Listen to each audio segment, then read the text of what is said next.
I am Doug Henkin, partner in Baker Botts' New York office, and on the phone with us, and he will chime in once in a while, is Guillermo Christensen, a senior associate in the D.C. office. Both of us, amongst the things that we do, is deal with cybersecurity issues.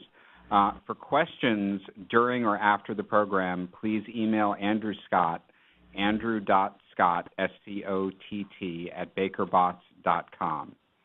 And this program has been approved for 1 hour of Texas and California CLE credit participatory and New York CLE credit of 1 hour professional practice, transitional and non-transitional. A recording of the webinar will be circulated in the next few days and will also be posted to the firm website at www.bakerbotts.com. And towards the end of the presentation, I will read out a code that everybody who's participating via WebEx needs to note on their affirmation form so that they get the appropriate number of CLE credits. Now, with that being said, you all have, or you will have, access to the PowerPoint deck that we're going to be using for this presentation, and I will say that even though it is about a 56-page deck, we're obviously not going to get through every page in the hour. We're going to spend some time focusing on some specific things, and then obviously we'll have time for questions. One of the things that is most important in dealing with cybersecurity, because it is an unusual area of both the law and just dealing with systems generally, is understanding the threat landscape. And if I could give sort of two big picture items, the most important things that you can do in order to understand and best deal with the growing cybersecurity threat are, first off, understand what the landscape is, what the kinds of threats you're going to be facing are, and two, understand who the attackers are, because they are not the normal types of people that most lawyers, particularly corporate lawyers, deal with in their everyday life. So let's start out with what the threat landscape is. And I heard some people talking about phishing emails and phish testing emails. Phishing is one of the biggest types of threats that people face in the cybersecurity realm. Phishing generally refers to mass emails that are sent out, and we'll see some examples of them, of real ones actually, that are sent out that are designed to get people to give up personal information or login-related information or sometimes other types of information that are of value to the people who send them out. Usually they are sent out by the hundreds of thousands, if not millions, to mailing lists that people can buy in various unpleasant places on the web. And they are not generally targeted. So if you get what looks like a normal phishing email of the type that we'll put up on the screen, probably it's not directed at you per se. Spear phishing. Guillermo, did you want to jump in? No, go ahead. Sorry. Spear phishing, on the other hand, which is the next item on the list, is a particular type of phishing email that is directed at one person or a small group of people in a company, usually senior executives for obvious reasons. These are the types of emails that are designed to get the company to send out lots of money. They're often called by the FBI CEO scams because they try to get companies on supposed authorization from a CEO to send out tens of thousands, hundreds of thousands, or more money. And they work very well. People have made a lot of money using spear phishing emails. And one of the ways that you can recognize a spear phishing email is that it's more personal, or it seems, I should say, more personal. The person who sends it to you will try to figure out stuff about you before they send it. And they'll put tidbits of that in the email to make it look like it was an email that you were expecting or that it comes from someone you know. So next on the list is malware, and this runs the gamut. Guillermo, you want to jump in? Absolutely. One of the really important points to note about these threats is these are often integrated little packages of threats that bring one part of these threats in with another. For example, spear phishing that Doug was just talking about is usually the vehicle by which you get malware, which I'll talk about in a second. Malware then often is the way in which the next point on this list ends up showing up in your system, the advanced persistent threat. So think about these as a continuum of threats that kind of escalate the vulnerabilities and take advantage of those that are on your system.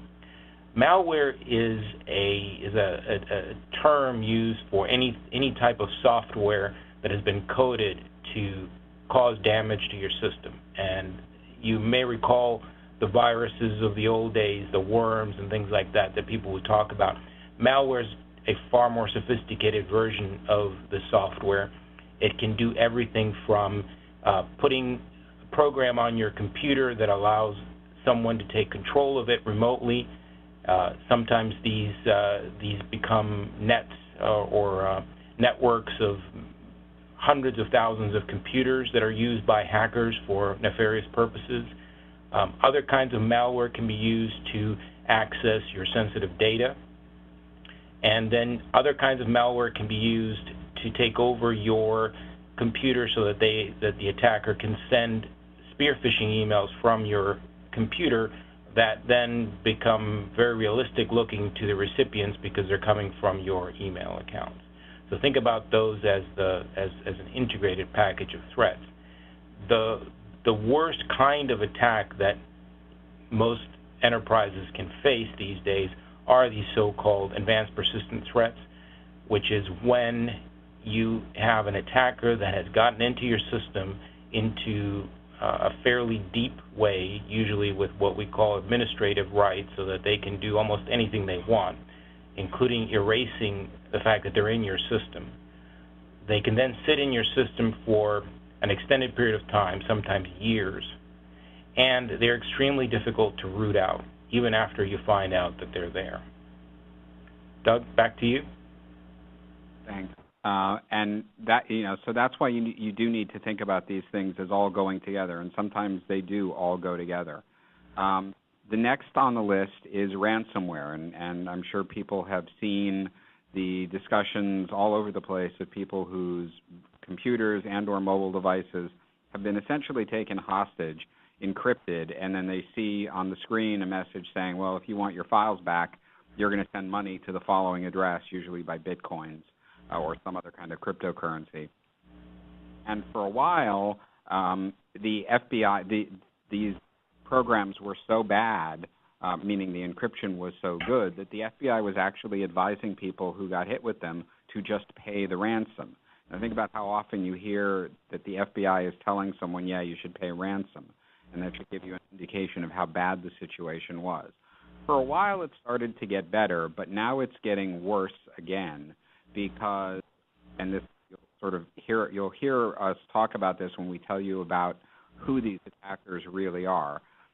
You can now buy everything you need to become a ransomware attacker on the internet for a few $100 or a few $1,000s.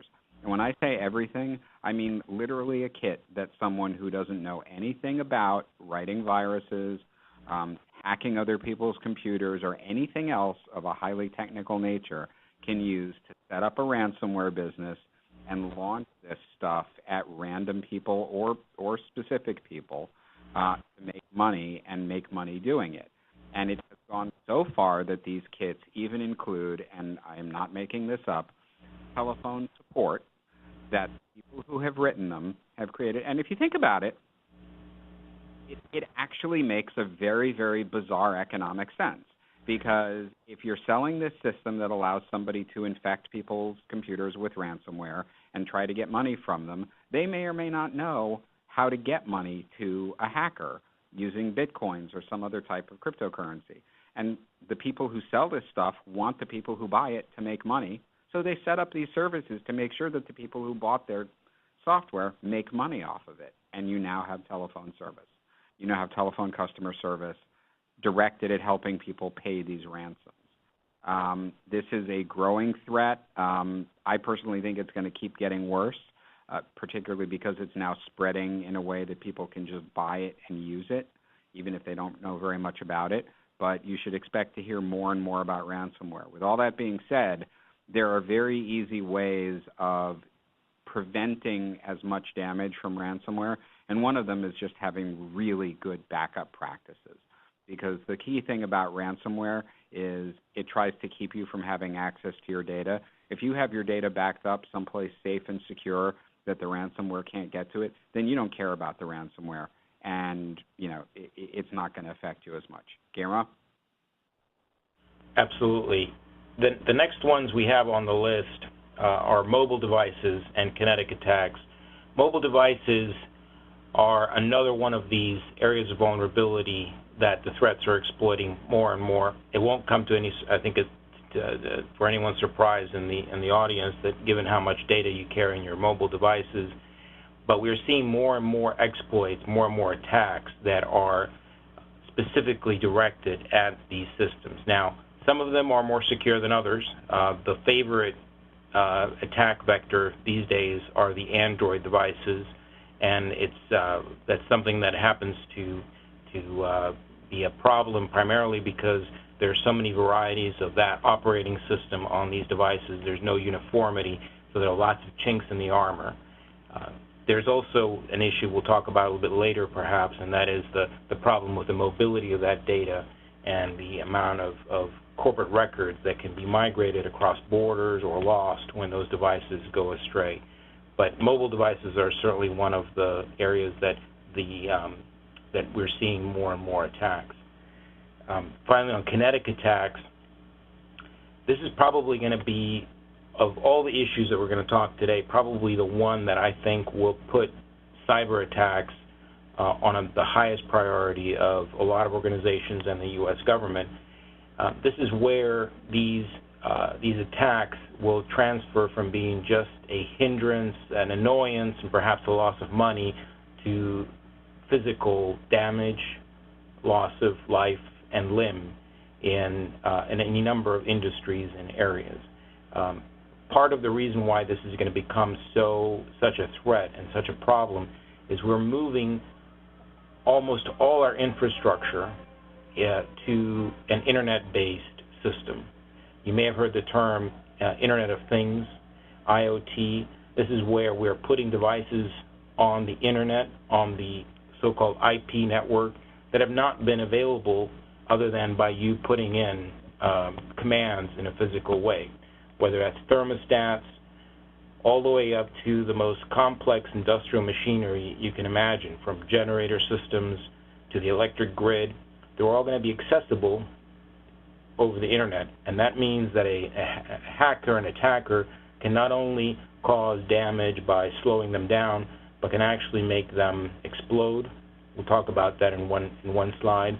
Or can cause the systems to go down and cause other things to happen, whether it's the electric grid or damaging transportation networks. To me, this is one area where once this starts happening, people will definitely get the point that these threats have migrated to a new level of urgency. Back to you, Doug. Okay, so let's now talk about who these people are, because that's just as important as what they're trying to do. And the most important thing to know is that hackers are business people now. I mean, pure and simple, this has actually become multiple lines of business that are responsible for hundreds of millions, if not billions of dollars a year in money changing hands. It used to be that hackers were sort of, the old war game. I don't know how many people in this room actually remember the movie War Games. That's the way hackers used to act. It's the way they used to learn things. You sort of had to do it in secret or figure things out on your own. That is not the case anymore. You can learn all of this stuff through publicly available information. You can buy lessons on what's called the dark web. We can talk about that later. You can pay people to do it for you if you are so inclined. So if you visit, some particularly nasty places on the dark web, there are hackers for hire, there are harassers for hire. Pretty much anything you can imagine being sold, and a whole bunch of stuff that you couldn't imagine being sold, is available for sale for not nearly as much money as you might think. If you want to try to ruin somebody's reputation, for example, by having people post all sorts of anonymous, ugly, nasty stuff all over the internet that's very difficult to remove, it'll cost you about $500, sometimes less, depending upon who's doing the advertising. You can buy all this software on the web. You can learn how to use it. And like I said, people are doing customer service on this. Generally speaking, these hackers come in two big groups. You've got the economic or nationalism-motivated hackers. These are state-sponsored hackers like the Chinese and Korean hackers that people hear about all the time. And then you've got organized criminals, like the people that you hear about coming out of the Ukraine and Russia all the time. There are certain top-level domains or email address ranges that are generally presumed to be criminal, certain islands, certain of them in the Ukraine. And the organized crime that has developed around this is big, big, big business. And that's the reason that a lot of this stuff goes on. I mean, you just follow the money, and that's what the basis for a lot of this is. Then the next group that you've got is amateur or non-commercial hackers. Some of them are hacktivists, people that you've heard about like Anonymous and LulzSec and groups like that, who have agendas. They're trying to right some wrong that they think has happened, or prove some point, or in some instances just show how smart they are because they figured out how to do something, unfortunately sometimes to your systems, that they want to advertise. And then you've got really what I can only call joyriding kids. Because this stuff is so widely available, it's kind of inevitable that kids, 8, 10, 12, 13, will find it on the web and have found it on the web, pick it up, and just play with it like, taking their parents' cars for a joyride. And sometimes that results in damage to systems because they don't know what they're doing. They're just playing around. That's who you're dealing with. Now let's talk about what they do. Obviously, there are direct system attacks. There are the classic hacker tricks to try to just brute force their way into a system. Then there's social engineering, which is trying to use people's natural tendencies against them and use their habits against them. And defeating what the hackers are trying to do really means that you need to start thinking like them at least some of the time. And part of that means being a little more paranoid than you used to be. Don't assume that every email that you get is a legitimate email and things like that. And, right, we've got here up on the slide training, training, training. What it really should be is training, training, training, training, training, training until you can't say it anymore because you're out of breath. And focus on the systems that you have and make sure they are as up-to-date as possible. Everybody hates patching software. Everybody hates updating software. But it's not doing that opens you to a whole bunch of threats. I heard people talking before we started about phish testing, which is where you get emails designed to test whether you can recognize a bad one from a good one. There's only going to be more of that going on, and there are going to be new types of it even that you're going to see, because that's the way you train people to figure out that some email that looks kind of legit really isn't. Guillermo, you want to add anything on this slide? Yeah, absolutely. Just a general point on social engineering as it relates to cybersecurity. A lot of people look at cybersecurity as a technology problem and a solution, and it is about 5% that. 95% of it is just people who are making mistakes, doing the wrong things, not knowing what they're doing, and then the people who take advantage of that. Most of the significant cyber attacks that have caused serious damage or have been very successful in whatever the objective was start out with people doing the wrong thing, clicking on the wrong email, or being let into the system by someone who thought that the person on the other end of the line was the managing partner of the law firm or the CEO of the company, and that they were somewhere at 3 a.m. in the morning and there was a huge deal on the line, so they got the password through their IT administrator to access the system, and after that, the game was lost. So really think about this in terms of this is a people problem and a people solution. Technology's a small part of it. And that's what this next slide shows. I mean, essentially what you need to understand is that one of the things, Guillermo said, this is 95% people and only 5% tech, A lot of it really has to do with the fact that one of the things that hackers know how to do, even more than manipulate computers, is manipulate people. Some of them are actually sociopaths. And in fact, you can see on the dark web people advertising their skills at socially engineering information out of people.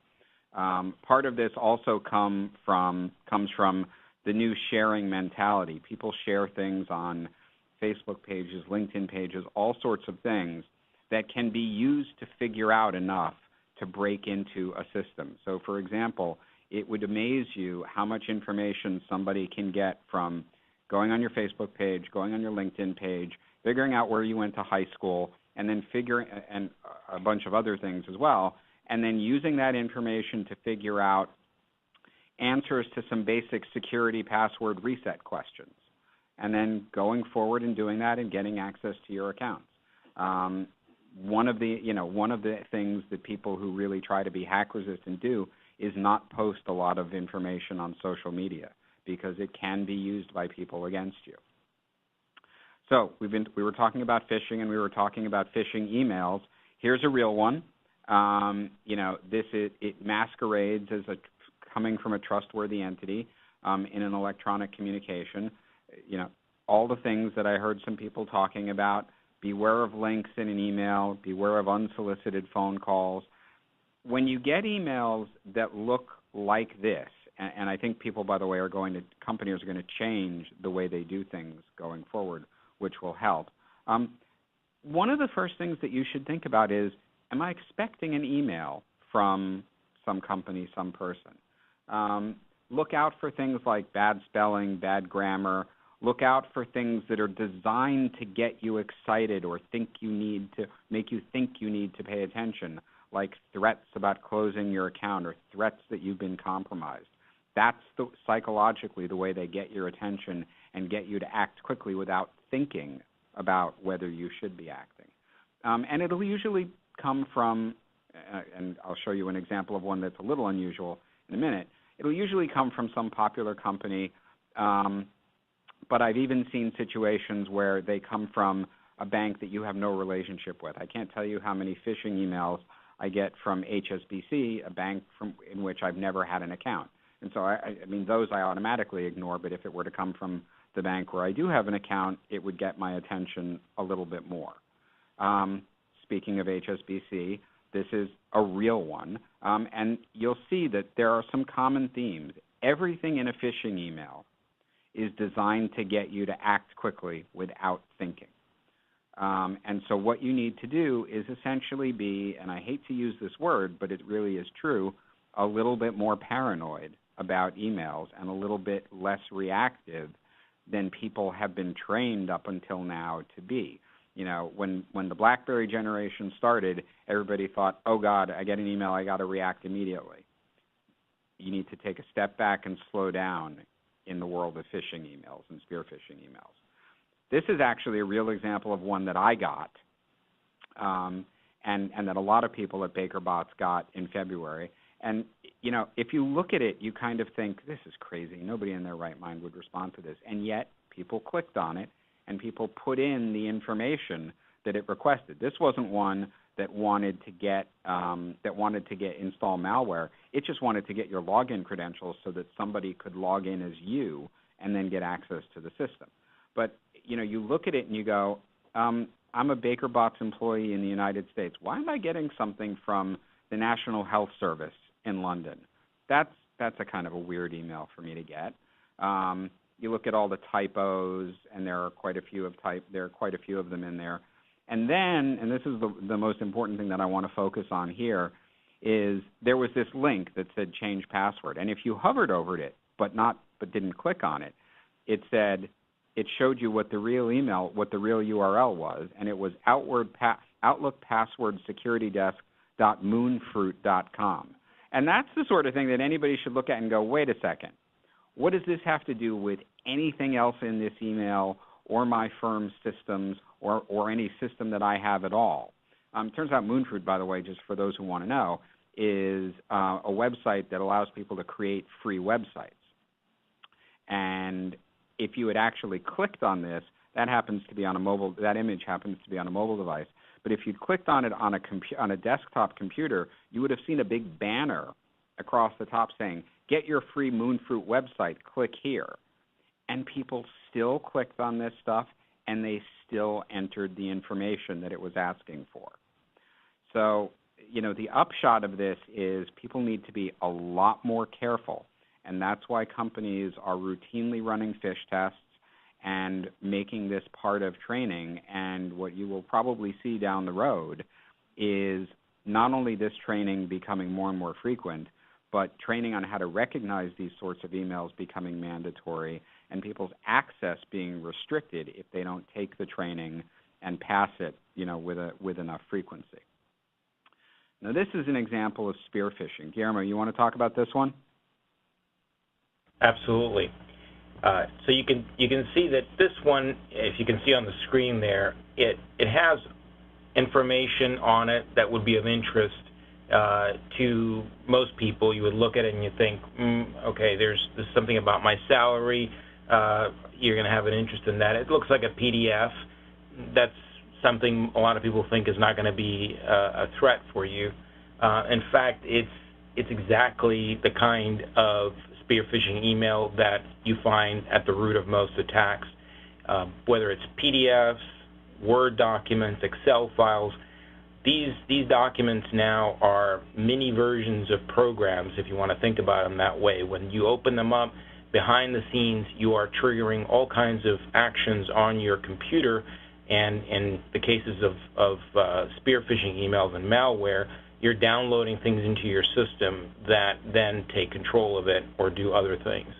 So this is one where it's going to come from an email address that you're going to trust.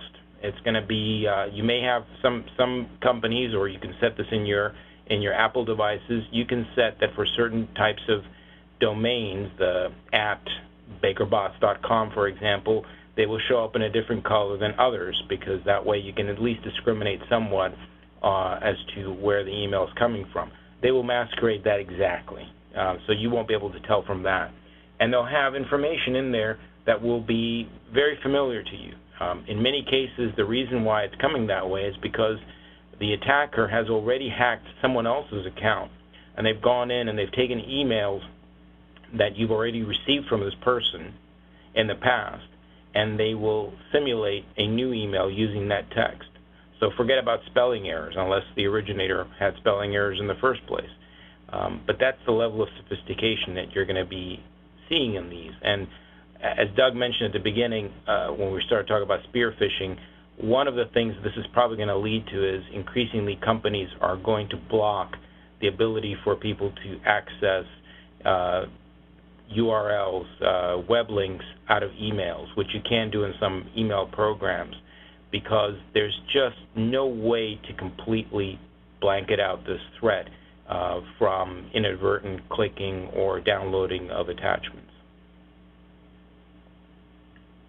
And I should say another thing that you will probably see a lot more of is companies saying, both internally and externally, you will never get an email about a certain subject from us. So if you do, automatically be suspicious of it. For example, you'll never get an email about asking you to log into your retirement plan from the email. If we're going to give you information about the retirement plan, we'll tell you, go look at this place on our intranet where you can trust it because it's completely inside the firewall, and go deal with it there. But we will never send you an email asking you for a password, et cetera, something like that. And I think you're going to see a lot more of that to guard against some of this stuff going forward. Cloud storage is a big deal now. I mean, there's a lot of companies that are focusing on cloud storage, and I want to talk about it for two reasons here. One, because it relates to, the free services that are out there. Be careful with cloud services that tell you, oh, we're going to give you this much free storage, and all you have to do is use our domain. The terms of service that they offer are really, really protective of themselves and not so protective of you. So just think about that going forward. And if you are using them, if you are using cloud services, think about encrypting stuff that you store there. It's actually pretty easy. I've got the name of of two services that do that, two programs that encrypt things that you store in the cloud in a relatively easy way to use. And that way, if somebody does get into your cloud account, the stuff that they find there is useless to them. But the other reason that I wanted to raise this is that cloud services are actually a new way that people are trying to distribute malware. So if you think about it, all the companies now and people's home computers have malware detection and antivirus programs that are designed to look for malware and viruses that are sent attached to emails. So some clever hackers thought, okay, we just won't attach them to the emails. We'll store them on a Dropbox site, and we'll send an email to somebody with a link to that file on the Dropbox site that says, oh, hi, I'm sharing this file with you. Download it from my Dropbox site. Boom, the email gets through the spam filter. It gets through the antivirus filter. If somebody clicks on it, they've just downloaded it through all of their antivirus protection systems, and they've now got that malware on their system. This is kind of a recent thing, and people should just know and be just as skeptical of emails trying to share things through cloud services as they are of other types of emails. Last but not least, this is not just about emails. Malware can get onto your system through physical means, usually meaning USB keys, although there are even more innovative ways. There are ways of getting malware into a computer even through a power cord, if you can believe that. And there are also physical types of damage that can be done to a computer through USB keys. This is why I suspect that down the road, USB ports will no longer be available on computers and won't certainly be used for USB keys. This little device that's up there is called the USB killer. You can buy it on the internet. Just Google it. I wouldn't suggest that you buy it, but you can find it. And the fun thing that this does is it blows up your computer. It literally this little device runs 220 volts through your computer and fries it and turns it into a brick. So that's the sort of stuff that's out there and that people are creating. And that's why, for example, certain investment banks have no USB key policies, because you can't really trust if you find one on the street that it doesn't have malware on it. So, Doug, sorry if I may, and back to the point that I was making before about the risk, the threat being primarily one from individuals, not technology. Something like a USB key, a favorite way that these are used to attack your system is somebody will literally throw these out on the parking lot of a major corporation, and people will pick them up on their way into the office, and they'll plug it in, see what's on there, and that's how they get in. Another way is they will seed them among the USB keys that you may pick up at a conference. Now, fortunately, a lot more of these presentations for conferences are not being distributed by USB key, but it still happens. Any and all of those are problematic and could be a way in which an attacker gets into your system. Again, they're taking advantage of people's natural inclination to pick it up and stick it in the USB port and see what happens.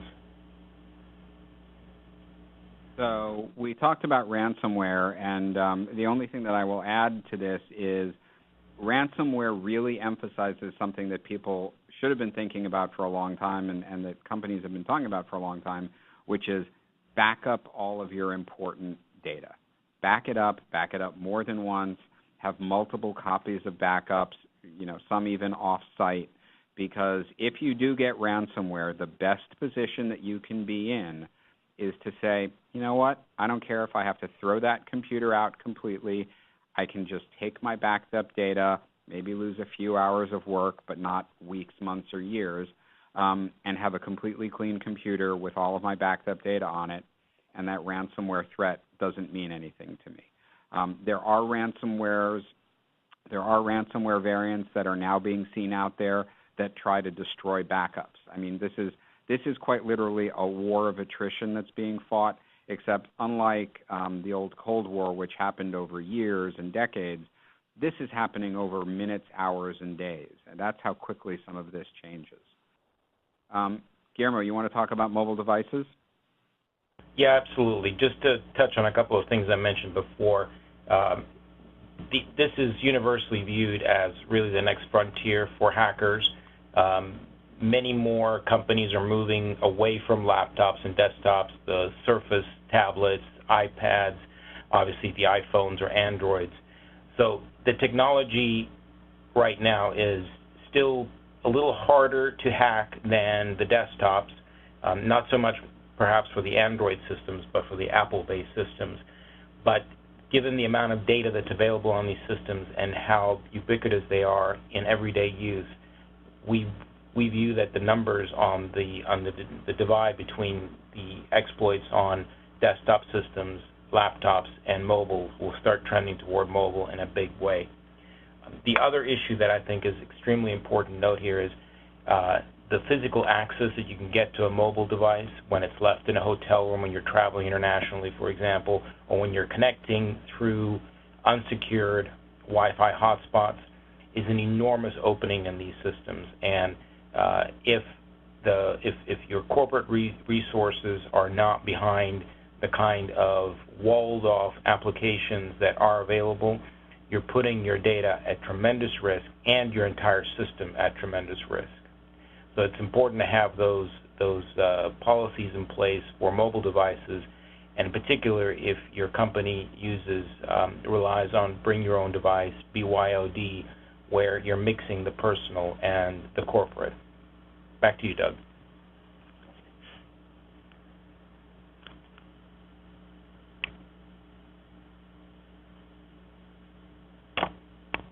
Sorry, actually, why don't you talk about the Kinetic Attack? Yes, absolutely. So as I mentioned before, this is probably going to be the issue that elevates cybersecurity beyond the Sony hack attacks or the Target attacks into where I think real investments will be made in the cyber infrastructure. These have already happened, and we can talk about a couple of those. You may have heard of the Ukraine attack on their electric grid, which is an excellent case study of what happens when you see multiple attacks being used at the same time, everything from spear phishing to what we call denial of service, where websites were taken down. These attacks often are combined to use the internet system that an ancient industrial control system has been plugged into to make life easier for the company. In other words, they may have a remote electric station, and rather than sending a crew out there to check on some indicator that the system isn't running, they hang it off the internet. They put it on the internet so you can check it from anywhere. That's a great idea, except that, of course, it's an entry point. And then all of a sudden you've got a generator, substation, or other massive industrial facility that is now vulnerable. This can extend to things that are even smaller, more mundane perhaps, but equally of concern to individuals. I was at a lab that the National Institute of Standards maintains, where they're testing the pumps that are used in hospitals to provide medication to patients. Some hospitals may have thousands of these, and updating them takes a long time if you're doing it one by one. So somebody had a very good idea, put them all on a Wi-Fi network and just shoot the updates out over the Wi-Fi. Unfortunately, they did not tell the engineers who were involved in doing that security should be part of the construct, and these devices were completely open to exploiting, which means that they could change the rate at which the pump put out the medicine and the dosages. Not a pleasant situation, as you can imagine. Back to you, Doug. And the Internet of Things issue that Guillermo raised is going to be a big deal in the coming years. It's not just hospital medicine pumps. It's all sorts of connected devices like the smart meters that some of you may have in your homes, routers that you may have in your homes, those Amazon buttons that let you order things.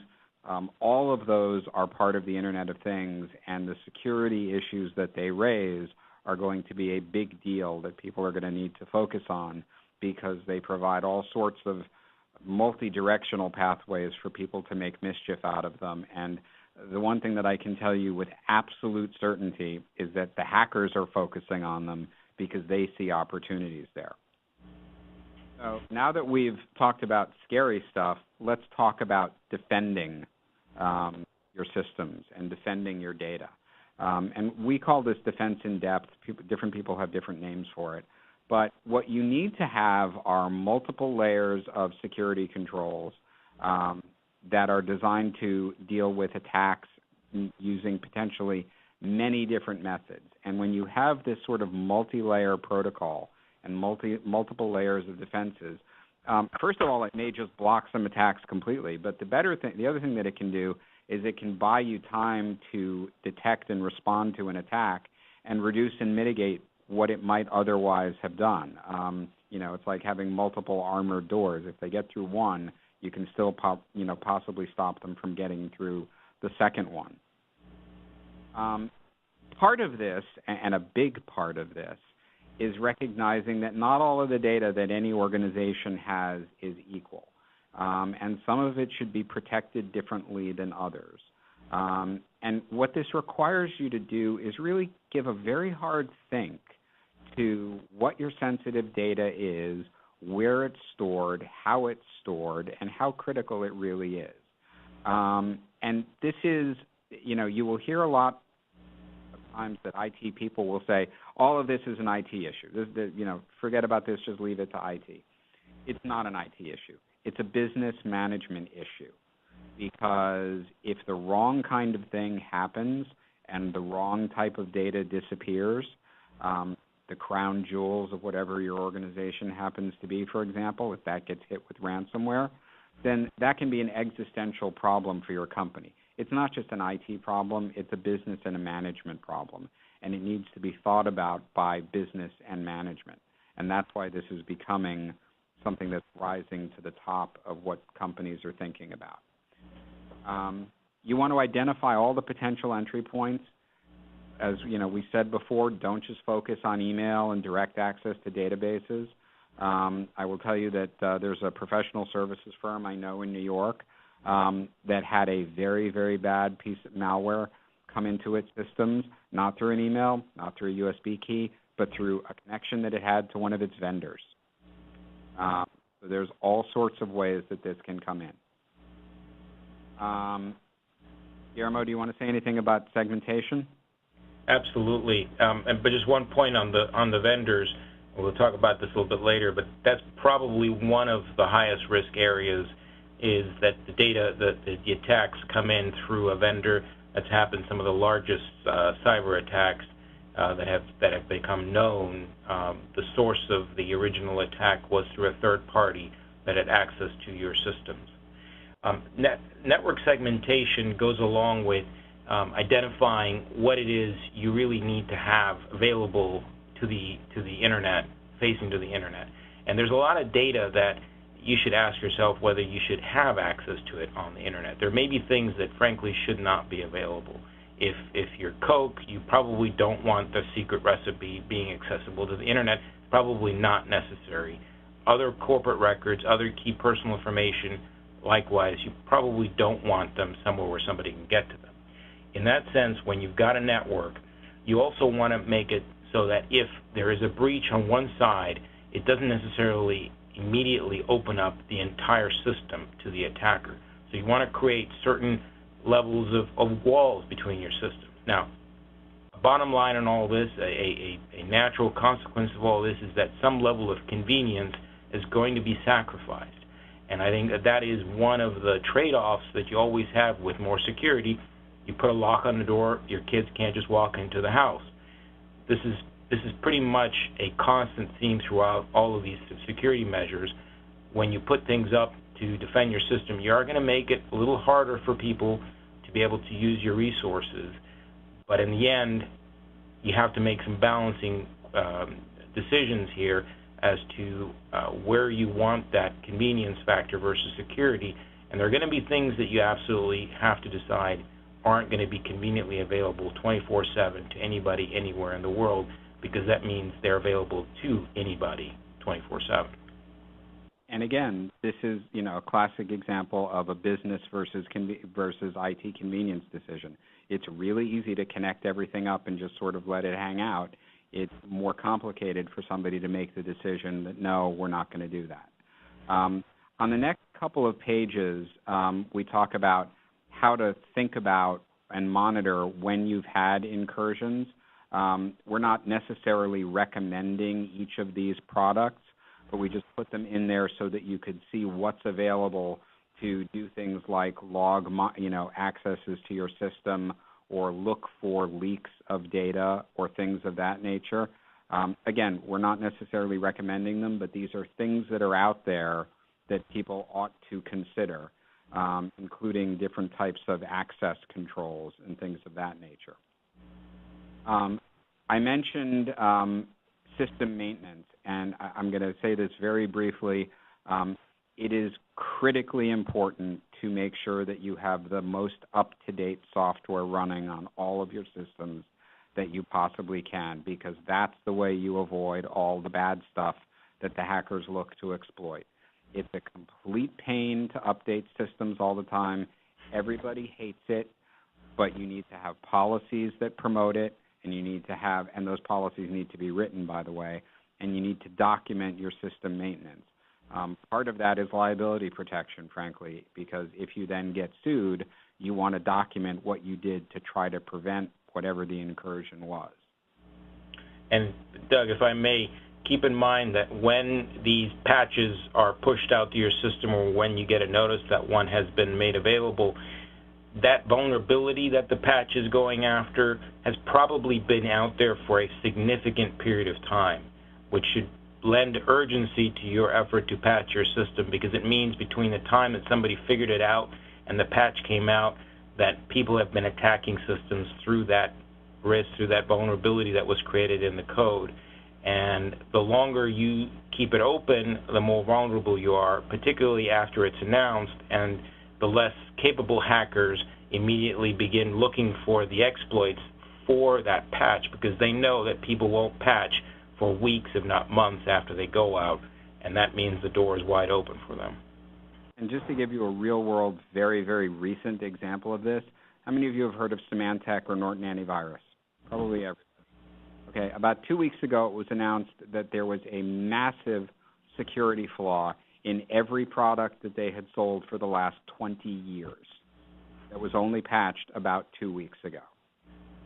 So when we say patch this stuff, that's why. And quite literally, every piece of the software that had been installed, both core enterprise and personal, for 20 years had this flaw in it. Let's talk about encryption for a little bit, because obviously there was a lot of news about this with Apple and the FBI. People should very seriously consider using encryption. It's a little beyond the scope of this talk to talk about it, how to use it and how it works. But the bottom line is it's not very difficult to use, and it's something that can really protect your data in the event somebody gets a hold of it. If they get a hold of, if somebody steals well-encrypted data, for all but, nation-state hackers, it's useless to them. And so why not take advantage of that? Backups, we talked about backups. They are utterly critical. Last but not least, I said this is an accelerated arms race. It really is. This stuff is changing as we're sitting here in this room. So let's move on and talk about training, because that's a big place where this is going to become an issue. Training and HR are part of the issue here, because so much of this is human-based. You can steal somebody's device. You can plant malware on it.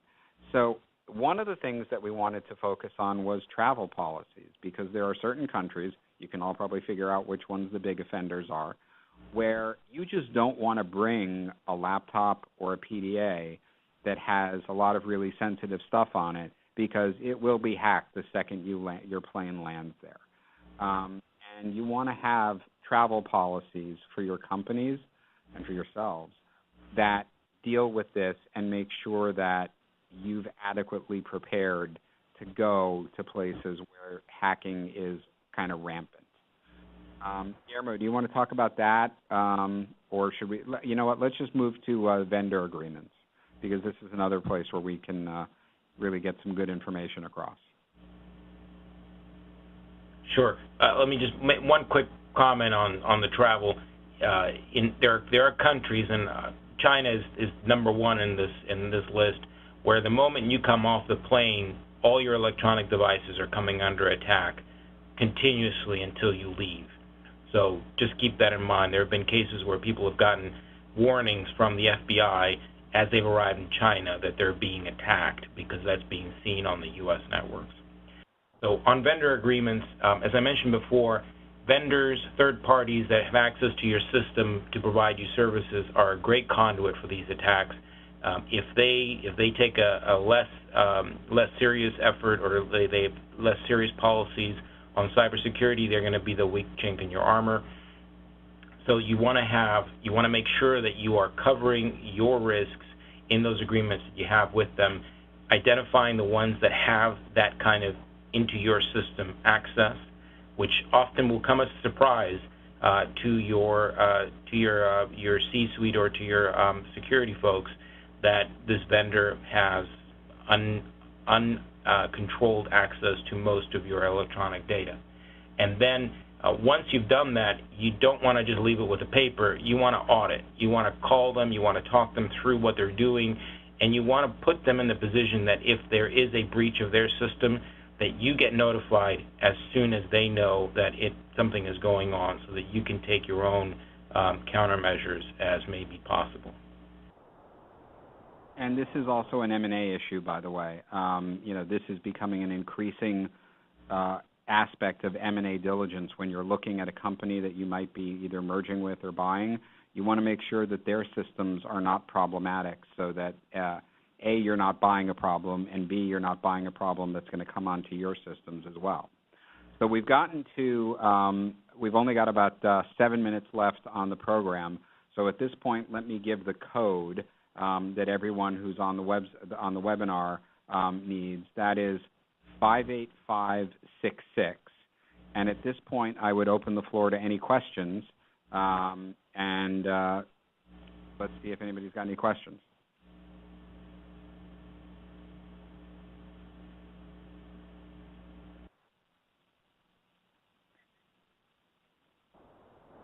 I'm not seeing any questions from anyone on the web who's listening in on the webinar. Anybody in the room, in the conference room, have any questions?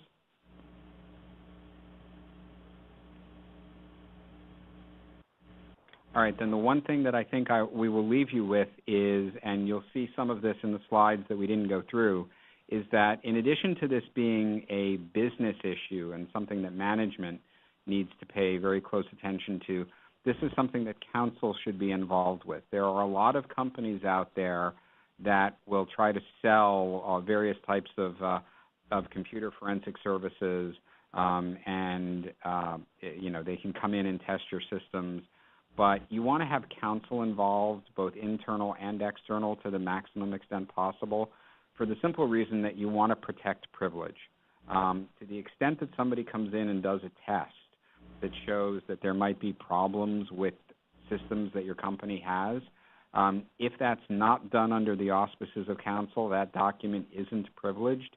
And if there is later a litigation because there's some sort of breach, that's not a document you want to be floating around or for plaintiffs' lawyers to get their hands on. Plaintiffs' lawyers and the FTC and all sorts of other regulators are going after companies for cybersecurity issues left, right, and center these days, and there's going to be more of that. And so you want to protect what is your privileged information as much as possible. And the best way to do that is to have it all run through internal or external counsel from that perspective. All right, thanks very much to everybody who attended, and I can be around afterwards to answer questions. Thanks very much.